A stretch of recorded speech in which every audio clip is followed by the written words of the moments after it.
to what's officially the question and answer session, but we're going to wrap up a little bit of the assignment session as well. One of the things that help us make decisions, or at least look like we're making decisions in a secure way, is to be prepared. You see, as funny as it may sound, the person can go into the same situation 10 different times, never planning in advance. I see it with people in interviews. He tells me, I get stuck with the same question over and over again. So what's the question? He says there's a gap in my work where I just took a while and I went off to have fun, and you know, and employers don't like to hear that because they're afraid that you're going to take off again.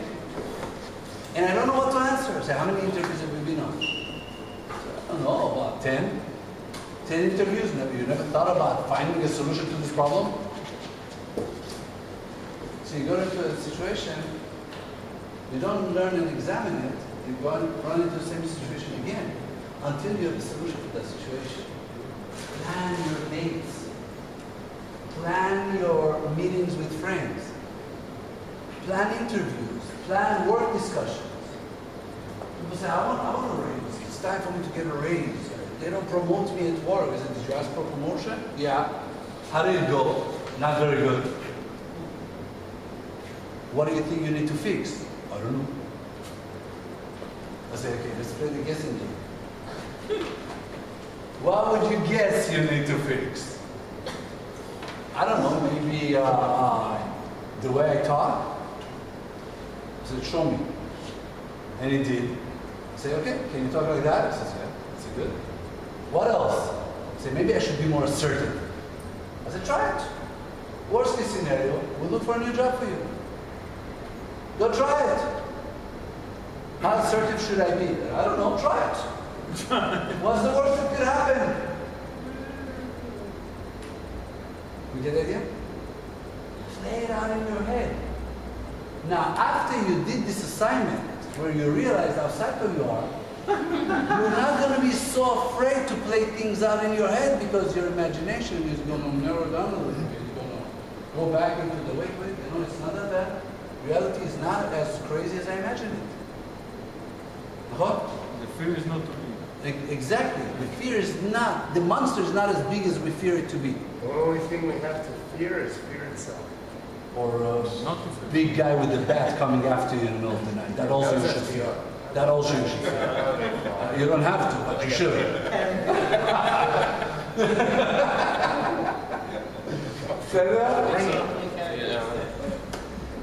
Okay, so far so good? So after you've done that, start running new assessments in your head. Start re-examining your decision-making process in life. Look again into the places you're at and why you're there, and go, wait. Maybe I can do things a little differently.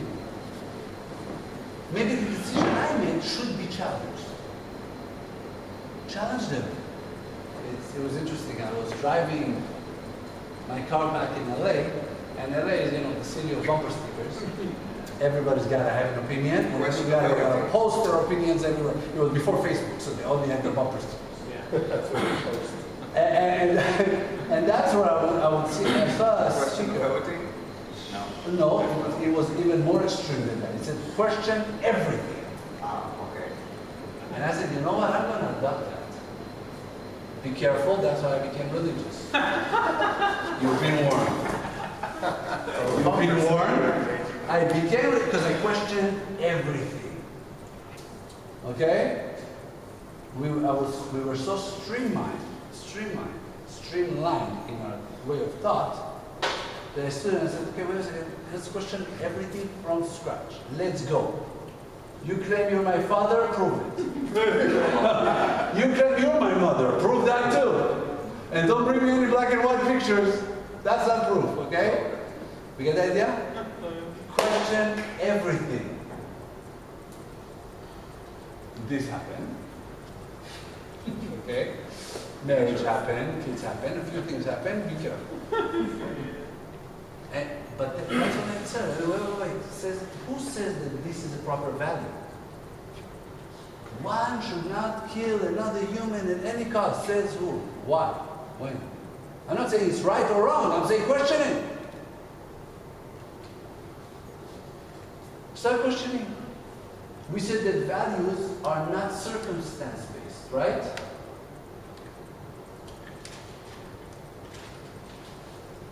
Let's see. Unless they conflict with other values. Which other values does it conflict with? Your own right to life. I'm sorry? Your own right to live. Says who? Yeah. Says who? If the right for me to live is higher than another person's right to live, then I should never fight in any war ever. I should just flee. Right? Yeah. Makes sense? So we just keep fleeing. So that is it. Start questioning things.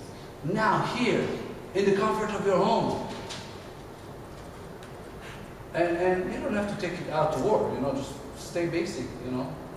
Kids, wife, neighbors. When does your right to party in your own home end and your neighbor's right to sleep begin? 11:30. Or your right to Says- smoke and his right to breathe. Exactly. Says who? Police. Okay, they make my value system. Rules. They make the rules. I'm talking about your values. Should be you. When? How? Who? He? Where are the limits? We get the idea? And do I have the right to knock at 6 o'clock in the evening, or 8 or 9, or whatever, at my neighbor's door and say, excuse me, please put down the volume. I would like to put my kid to sleep. Do you have the right to do it? Forget about if he's going to listen to it or not, or how scary you are. First of all, do you have the right for it? Does he have the right to quiet you? You want to be able to pass values to your kids. Huh? What are they going to be? Build a hierarchy. Examine your hierarchy. The reason this happened to me is because I realized that you can pretty much shatter any hierarchy.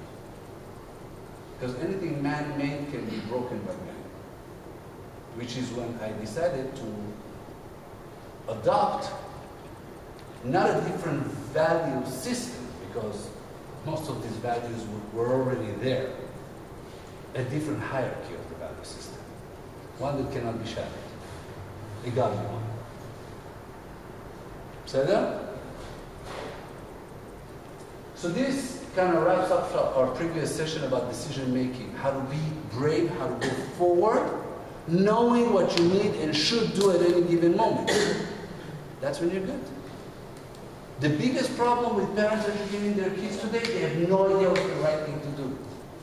Should I pet him? Should I give him a candy? Should I smack him? Should I yell at him? Should I punish him? Should I tell him, oh, that was not too bad, carry on, smoke another joint? You know, I mean, what are you supposed to do? You see, that's the biggest problem. The biggest problem is people have no idea what they're doing. It's not that they're doing the wrong thing, it's they have no idea what to do. It's better if you do the wrong thing, but you're safe at it. Because sooner or later you will learn. They're not knowing what you're doing. I mean, there are different levels of bad. The worst is not knowing what you're doing.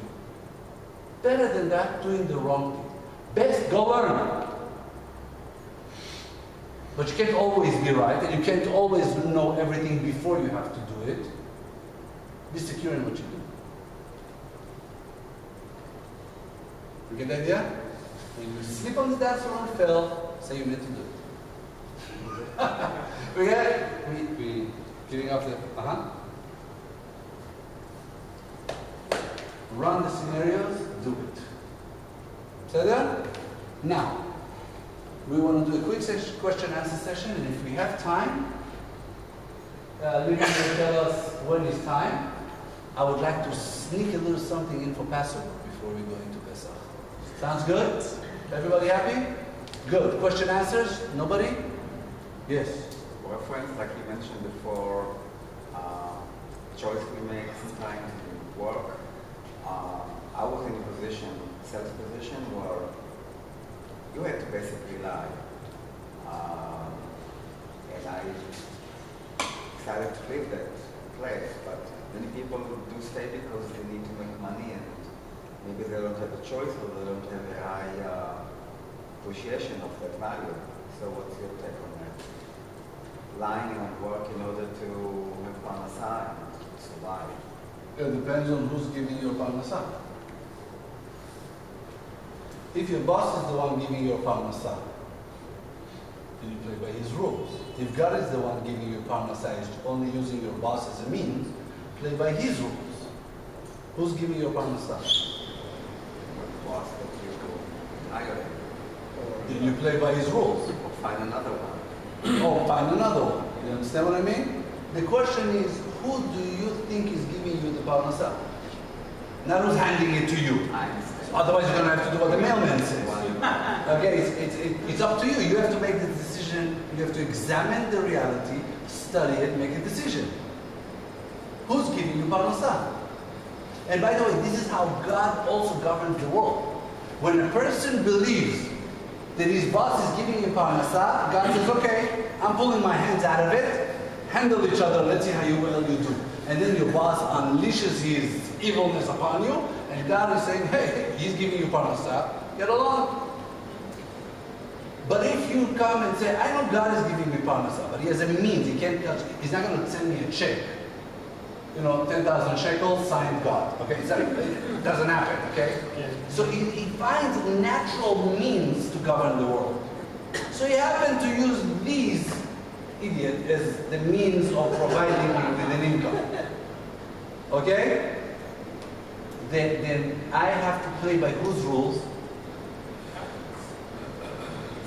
There you go. Make up your mind. Who's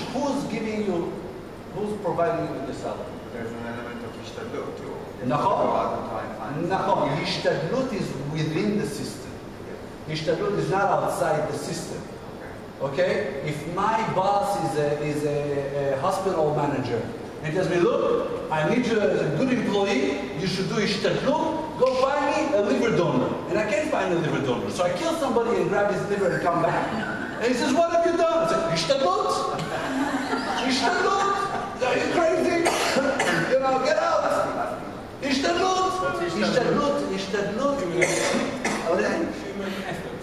Human effort? That's why we translate it. Okay, very good. Human effort. You should do your humanly effort. Best foot forward. Okay? But humanly effort is within the system, not outside of it. It's the outside. No, this is outside. If God says do not lie, and you want to do ishtadlut, you have to do ishtadlut within the system. It's very simple. Anytime ishtadlut is within the system. Why is it when we come to God, we step outside the system to do ishtadlut? If your wife sends you out to work and says, look, you took me as your wife, you have to provide for me, please go do ishtadlut. And you go selling your body for adultery. You come back and say, you told me to do ishtadlut, I did ishtadlut. You see, it sounds crazy. Why is it when it comes to God's mechanisms, I'm doing ishtadlut, I have to do ishtadlut. I need to lie and cheat and steal. It's ishtadlut. Says, who? Where do you guys come up with this stuff? You understand the idea? God has a mechanism. Every element in your life has a mechanism. Anytime you need to do ishtadlut, it's within the mechanism. You go for a test drive, right? You want to get your Israeli driver's license. They do not accept your foreign one. They want to do a test. And so the guy tells you, look, do what I tell you, and you'll be successful in the test. You say, excellent, no problem. You sit behind the wheel. He says, okay, drive forward. You drive forward. He says, turn right. You go, you turn right. Right into cars, trucks, poles, whatever there is. You're going to say, I did ishtadlut. I did what you told me. What is he going to tell you? Okay? Anything in life. I didn't mean that kind of ishtadlut. Anything in life. I don't know why, but it comes to people hide behind words that I need X, I need Y. All of your value system is a hierarchy. The whole value system is a hierarchy. You get the idea? It's always a hierarchy. So it's up to you. You need to decide. But again, don't do anything drastic. I'm going to say it again and again and again. Step by step. Take it forward, and you'll see that proper values always prevail. I was told a lot of things that I cannot do. This, that. They all worked out. I just worked slowly. It took me time. I took it step by step. and I did not override my own values. You see, we discussed it on the first session. I'm going to bring it up again just for a couple of minutes. If you guys have questions, let me know. The biggest element in your success is not what you do. It's not how you do it. It's how you feel about doing it. Should I say it again? The biggest element In your success. The It's biggest. not what you do, it's how you do it. No. No. Not how you do. Not how you do it. It's not how you do it. It's how you feel about doing it. I forgot a feeling. Do you feel good about it? Do you feel right? Do you feel you're doing the right thing? Yes? If you No? don't Maybe feel- so? If you feel you're doing the right thing, if you know you're doing the right thing, what is it? You don't feel. If you don't feel, then this is- You're not feeling anything. Not good and not bad. So in the equation that adds up to your success, the biggest element is how you feel about it. There's a zero in it. And that's how the results will look. Yes, no, maybe so. You with me? Is the microphone on? Anybody there? Lights are on, nobody's home? Okay? I have to. There is a formula that adds up to your success. Okay. It has different elements in it. The strongest element in that formula is how you feel about what you're doing. If that has a zero for you, this is what you said, you feel nothing, Okay. then that's how the results will look. What if it's a minus 100 and you're making a lot of money? It's going to go down the drain. At least that's what it looks like, what we see. Most of it just goes down the drain. If you don't feel good about it, that's how it ends up looking. People make a lot of money, people lose a lot more. Look at lottery winners. They feel guilty about being rich. Where's their money a year later? Right? In the garbage. And they're in debt. And divorced. And no friends and no family. Why? You said you wanted $1 million, you got 10 million. Everything is great. You feel bad about it. You feel guilty about it. I haven't done anything to earn it. Boom, it's gone. You get it? Talking about is that passion or feeling that you're doing the right thing? Both. They go hand in hand. How can you have a passion towards something that you know is wrong? Okay. Okay? And if you know it's the right thing and you're doing the right thing, it's a great thing. How can you not have passion? They go hand in hand. They feed each other. And that's success. That's what leads to success. It's the biggest element in success. This is why you need to have a hierarchy. You need to know you're doing the right thing. Yes? Okay, so I had a question with his example and what you said. Can you test that theory? You're saying that it depends on who's your what? The God or the boss? Who's the one making it happen? Right? Yeah. Mm-hmm. Okay. So let's say you have a job, you're making like 30, 40,000 shekels, and you know, it's not a good thing, and then you quit, and okay, you go 3-6 months, say, okay, see how I do doing, sticking by my values. If you don't make nearly as much, you say, okay, that didn't work. I mean, what would you suggest? I would suggest that people listen to the lectures. They take the weekend, listen well, and notice that I mentioned 6 times that you make gradual changes. Well, gradually, you look for Gradual changes is quit your job and sit at home not having another prospect. I didn't say and that looking you for already get another job. You have another job lined up. No. It's in a different industry. No. You take that job, No. and then 3-6 months, you're not making anywhere near what you're making. Can you say, okay, then I guess the boss is the proprietor, not God. Go back to the other job. You could, but you'd be wrong. You're obviously not making the money that you work. That's So then you just take it as, oh, God doesn't want me to make that much. That's not what we were discussing. We're discussing who's paying my salary and whose value, whom should I bend my values to fit? Not how much money you're going to be making at the end of the month. You don't go out testing God. Okay? That's not the way it works. In my experience, people who do that will say, okay, fine, they drop their level of ishtadlut. They feel like because they're doing the right thing, they don't need to work as hard. They don't need to try as well. It's got nothing to do with God giving them or not giving them enough money. It's got to do with them being lazy and finding a cop-out. To slow, gradual, proper changes. If he's got another prospect, the prospect is paying him half the money, where's the surprise that he's not making as much money? He knew going in. In this place, you make 50,000. That's called a gradual change. I wouldn't call that a gradual change. Go in. You're making 30,000. Find a better place where you get paid as well, if not better. And if you can, then a little less. Then find another place where it goes along better with your value system. That's how you build. Do you understand the idea? Yeah. Slowly, gradual changes. But that's the problem. People would like to find couples. Would like to say, no, I did my ishtadlut. God just didn't send me the right woman for the last, 8 years I've been searching. Right, 8 years, 78 different women. God is just playing with you. Right. He's like, here, go through, 80, 90 women, then I'll send you the right one. Right. Okay? I did my ishtadlut. That's not called ishtadlut. Those are not gradual changes. This is not putting your value system on. Okay? If you believe that you're the one who have to find your wife, God will say, okay, carry on. 120 billion people on the planet. Let's see you find your wife. Go. If you want him to bring you your wife, you have to play by his rules. You can't have both. Every parent tells their kids at one point or another, you're in my house, my rules. You want to play by your rules? There's the door. Democratic country ends at the doorstep. This is Paz land. This is a dictatorship. You do what I say, you don't like, make a sandwich and disappear.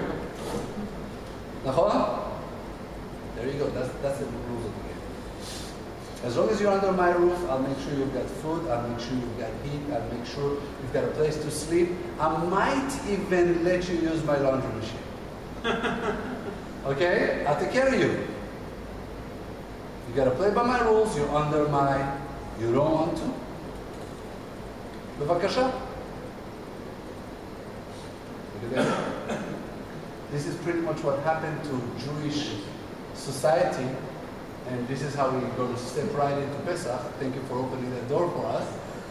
This is what happened to us as a Jewish society in every Holocaust we had. People use the word Holocaust only for one event, which is completely untrue. We unfortunately went through many Holocausts. Okay?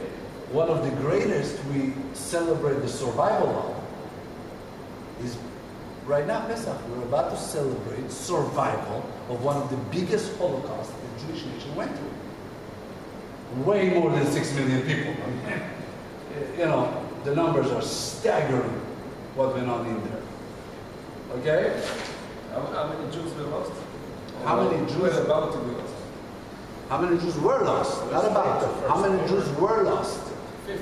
We had approximately the lowest estimate of the number of people who came out was 3 million. That's the lowest estimate of the number that came out. And the lowest estimate of deaths is that 20% were saved. So if 3 million was 20%, okay, we lost 12 million people in there only in the last year. Where? In Egypt. We were enslaved for 210 years. We lost 12 million people only in the last year. Think about it retroactively. The workload was like this. They would get you to work as hard as you humanly can for one day. You would pass out the next, right? They would see how many bricks you would build, how many floors you would build. Then the next day and every day afterwards, if you did not keep up that quota, they would use your kids as bricks. This was the murder rate. Pharaoh used to bathe in baby blood because he had a rash, and he was told that Jewish baby blood is good for his rash. So every day he used to take a bath in baby blood, just so we can have proportions of what went on in there. This is what you guys were saved from. Because if you weren't rescued out of there, there's no reason why your life would look differently than theirs was. You understand the idea? You think there are no slaves today? Of course there are. In so many places in the world. The reason you're not one of them is because God took your ancestors out of there saving you. This is why we're celebrating. We're not celebrating Judaism, by the way. A little point about Jewish holidays. We don't celebrate the past. We don't. We celebrate events in the past that symbolize our present. We do not celebrate the past. You know, Memorial Day, Independence Day, they celebrate the past. It has nothing to do with today. We celebrate today with elements from the past that symbolizes what we go through today. Which is why we're reading the Haggadah. Everyone should see themselves as if they have been freed from Egypt. Otherwise, what's the point of the Haggadah? My grandfather was freed from Egypt. Good for him. My other grandfather was saved from a car accident. Maybe we should have a holiday for that too. You get the idea? So my grandfather ate matzot. I like pizza. Are we going to make a holiday for that for my kids? Kids, today is Pizza Holiday Day. Mark it in your calendars for generations to come. It's got nothing to do with something that happened in the past. It's got to do with who you are today. You eat the matzah, teaching you about today, about now. Okay? Now, the Layl of Passover is one of the holiest nights we've got. It's a night where Satan, the devil, is put aside. Put aside in a sense where a one who wants to get closer to God, nothing will hold him down. One who prepares himself for lifting himself spiritually, the devil will not come and push him back down as he's supposed to. That is his job. His job is to keep you down spiritually. Okay, if you don't believe me, look out the window. He's doing great out here. Tel Aviv. This is his territory. Okay? There's a picture of him at the entrance to the city saying, "Welcome to my land." Okay? Look at this. Okay? He does everything he can to keep you spiritually down. Including when you do the right thing, make sure you don't get paid as well. So you'll go back to doing the wrong thing. You get the idea? You get his job? Leila Seder is on vacation. He's out. Leila Seder, you want to grow? You can. Nothing is stopping you. The only thing stopping you from growing spiritually, from getting closer to God is what? It's you. If you don't prepare for it yourself, if you don't realize what you're doing, if you're just doing actions, you know, yesterday you had a sandwich, today you're eating a matzah, yesterday you had a cup of whatever it is, iced tea, now you're having red wine. Then this is how your spiritual growth will look. But if you do prepare yourself, you realize, what is this 4 cups of wine we need to drink? Are we limited to 4? Can I have 5? What if I only drink 3? Why 4? How did 4 end up being the right number? Why do we have 3 matzot? The 4 sons. Okay, symbolizes that as well. What else? 3 levels of prophecy plus the 1 memory. The 4 seasons. Mamash lo. I'm talking to musical group. Okay, what else? 4 mothers. You see the 3 matzot of the 4 fathers, the 3 fathers, Aram, Yitzchak, Yaakov. You've got the 4 mothers, Sarah, Rivka, Rachel, and Leah. And those are not it. There's also 4 stages of a Geulah. There are 4 times, eras, of independence of freedom, and there are 4 stages of independence of freedom. And there is a 5th one, the final one. That's the cup of Eliyahu Hanavi. That's why we don't drink it until the next day, because that Geulah did not come yet. It's to come. Okay? But if we don't realize it, if we don't understand what Pesach is all about, Chaval, we're missing. Nothing is stopping you. You cannot blame the devil on this one. Leil Shimuri, you are safe from the devil. You are safe from negative spiritual influences. Not the devil as I'm describing it with the horns and the tails. You know, it's negative spiritual influences. You're safe, you're clear. God is keeping you clear from there. Because wherever God is, negative spiritual elements are not. And on Pesach, God comes down to do Seder with you. He brings all his angels with him. And he says, come, I would like to show you how my children, though they're still in exile, praise me and thank me for when I saved them. You understand the idea? Imagine your daddy buys you a car. Then your daddy is angry at you. He takes the car away from you. Yet on the day you receive that car, you keep coming back to him every day, every year, and telling him, Daddy, remember when you gave me that car? Thank you for giving it to me. I appreciate it, even though you don't have it anymore. We don't have a Geulah anymore.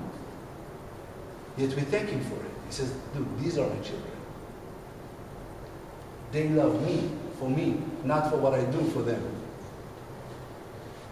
Where he is, negative spiritual elements are not. But we want to take the full potential of this night. In order to take the full potential of the night, you need to take the rules of the night and make them happen. You want to get the full potential of your car? Learn what it needs. If you don't put the right oil in the right hole, and you don't put the right fuel in the right place, and the right amount, and the right numbers, are you going to get the most out of your car? Okay, this night has potential, but it's a complicated formula for potential. The formula for its potential is very simple. It's called Leil Seder. Learn the rules of the game. It's been planned out for you. Kadesh Urchatz, Karpas Yechatz, Magid Rochza, Motzi Matzah, Maror Korech, Shulchan Orech, Tzafon Barech, Halel Nirtzah. You're done. מה זה הנרצה? Nirtzah, may God accept our actions. Ratzui. Ratzui. Be satisfied with our actions as we did them our best. But our best is when we studied them. And they're not complicated. I saw shiurim on the internet that for about 30 minutes they taught the whole thing. Say that? Easiest way to do a great kosher and get the most out of Leil Seder is what? How's the easiest way to do it? Eat and sleep. Yeah, but as a single person, how are you going to know the best things to do and what not to do and how to do it and how to kosher a whole kitchen and how to have the matzot that have to be handmade? The matzot for Leil Seder have to be handmade. YouTube video. The round, what is it? It's a YouTube video. Yeah, but it's complicated, it's long, it's amazing. Am I with someone? Get hosted! That's right, you're single. What do you think I did when I was single? I wish I could do it now. You get hosted. You show up and you go, okay, where is the eating starting? Okay? Sit down, study the Agadah. They even have Agadot with Divrei Torah in them. With Torah, what is it? Commentaries, let's call it. Within the Haggadah, so you don't even have to prepare any. They're already there. How easy is that? Study a few of them. So you don't look completely dumb, Leil Seder, right? So when they go, you've got any Chidushim to tell us? You go, yeah, actually I do. Thank you for asking. You know, pull out the paper and just read it. And you've got it. And it's an amazing night. It's an amazing week, but it's definitely an amazing night. It's a night where it's not just the kids that ask the questions. It's for you to ask questions. And it's for you to search for answers. To know that it's okay to have a question.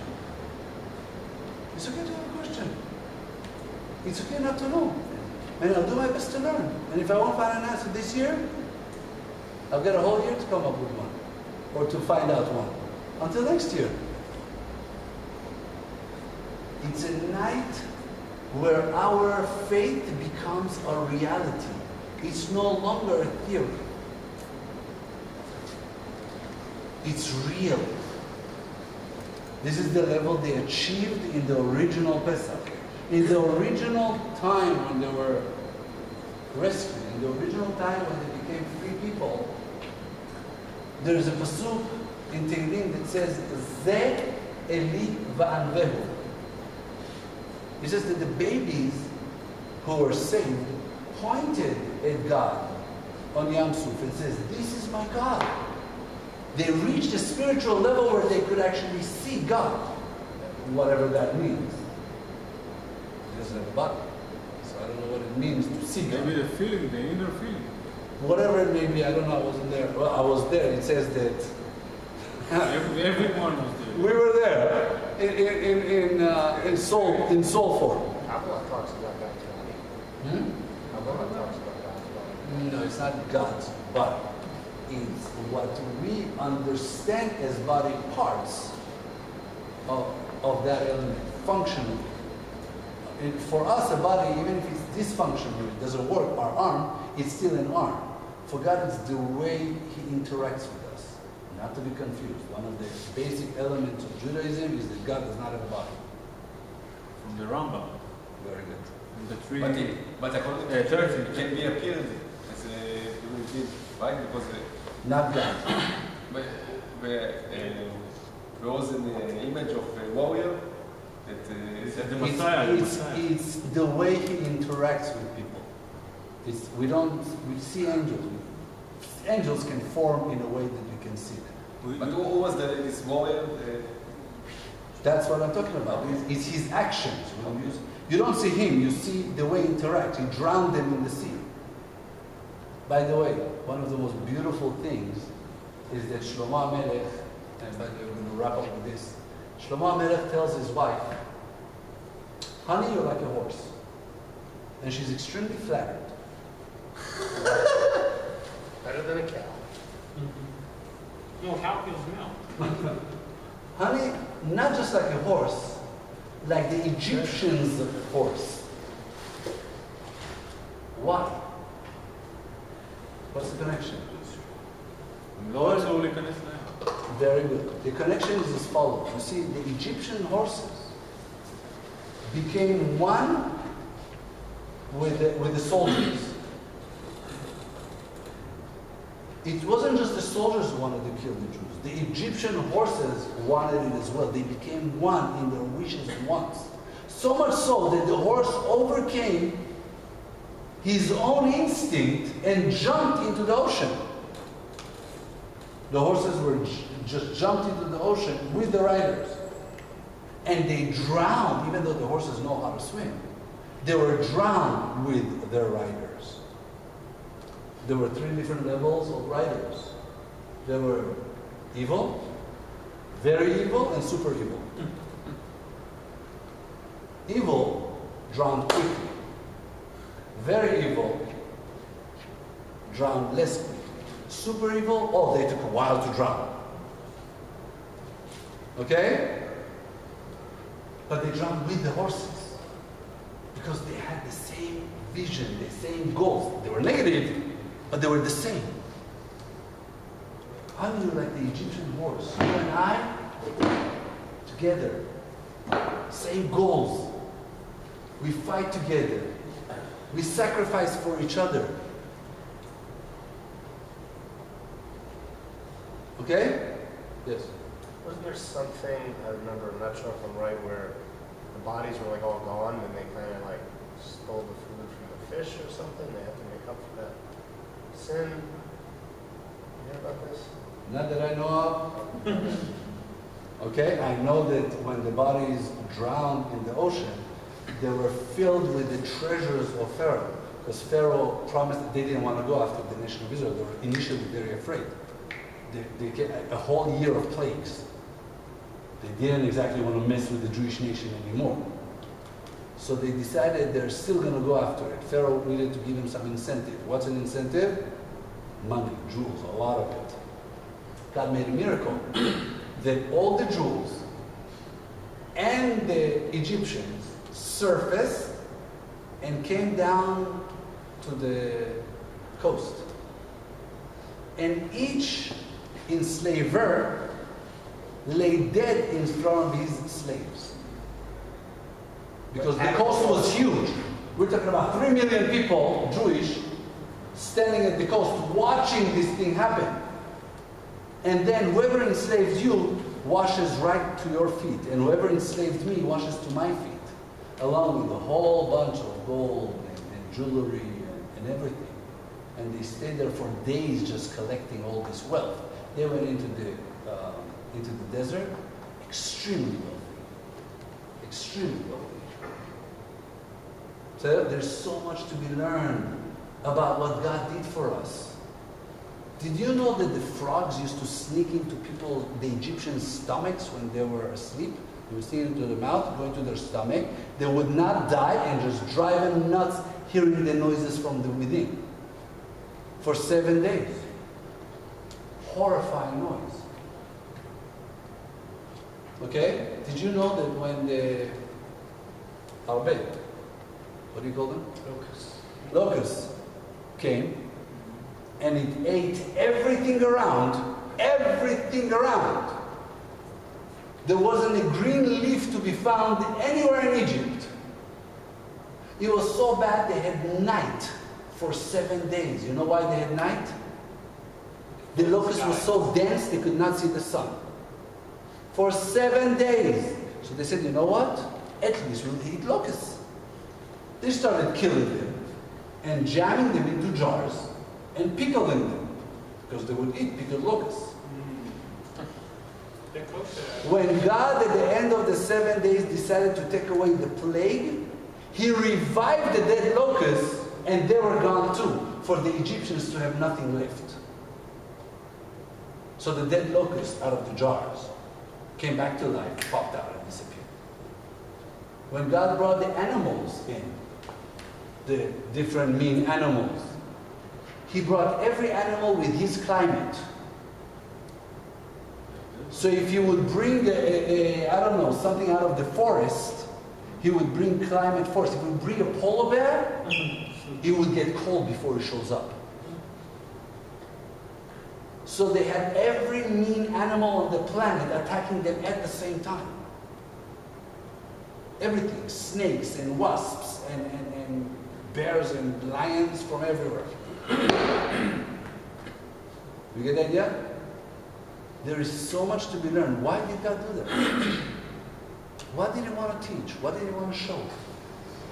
Who was it for? I mean, if He ended up killing the Egyptians, what's the point of putting them through school and then killing them? Then He must have wanted to teach whom? Survivors. I'm sorry? Survivors. Who are? Us. What did He want to teach us? He brought 10 plagues upon us. If we learn nothing from it, what was the point? Why these 10 plagues? Why this order? You understand? It's an amazing night. It's a night we planned for months to come. Not just the cleaning. Okay? Not just the cleaning. It's also the emotional preparations, the intellectual preparations. Go into it. The whole basis of your faith and your family's faith for generations to come is based on this night of turning this arbitrary, theoretical thing called faith into a graspable. So there? Ladies and gentlemen, Be'ezrat Hashem, we will be seeing each other again after Pesach sometime. Yonatan will be advertising the thing. I'd like to encourage you again, if you have any family members, friends or relatives that would like to donate to amazing lessons given at 126 Ben Yehuda in subjects of relationships, self-improvement, decision-making, overcoming your fear. Be'ezrat Hashem, I would like eventually to give my series about money-making here. I took the concept of Hishtadlut, which means tactics from the business world, merged with the Torah's teaching on how to become wealthy. You merge these two and you've got a beautiful 4-session sadhana that will teach you not just how to become financially stable, but how to become rich, and not only rich in a kosher way. Rich without having to break your own values. These things require support. This support has to come from you guys. And if you can't do it personally, make sure you've got friends and family who will do it.